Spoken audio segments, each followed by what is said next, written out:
السلام عليكم. وزير النقل واللوجستيك عبد الصمد قيوح أعلن البارحة في مجلس المستشارين على تغييرات جديدة اللي مرتقب تطبق في السنة الجاية 2026، وتغييرك يركز بالأساس على الدراجات النارية. رجع الوزير بالذاكرة للفترة اللي فاتت واللي كانوا فيها مشاكل بزاف بسبب السرعة ديال المواطر وبعض التصرفات اللي كانت كتخلق فوضى في الطرق، وهذا اللي خلى الوزارة تفكر في حل كيكون واضح وحاسم.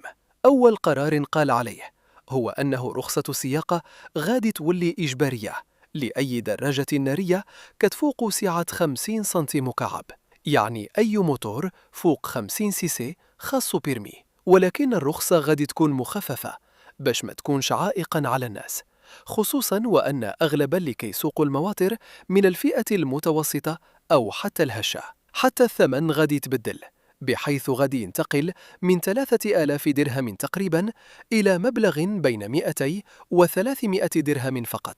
أما الدراجات اللي أقل من 49 سيسي فهادوك ما غاديش يحتاجوا البيرمي، ومدة التكوين حتى هي غادي تتبدل، ما بقاتش 3 شهور ديال الانتظار، بل غير 5 حصص كتجمع بين النظري والتطبيقي، وقدر دوز هادشي كامل في 10 إلى 15 يوم.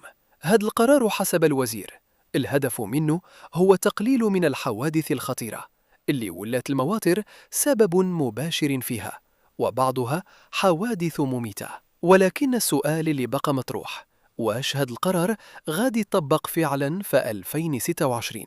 خصوصا وأن الولاية الحكومية قريبة تسالي في شهر 10 من 2026، وممكن إذا جا وزير جديد يبدل كل شيء، إلا ما تطبقش هاد الإصلاح في الأشهر الأولى. حاليا هادشي ما زال غير كلام، والتطبيق غادي يبان ملي تدخل السنة الجديدة. وفي الأخير إلا وصلتي حتى لهاد اللحظة ما تنساش دير الاشتراك في القناة وتفعيل زر الجرس.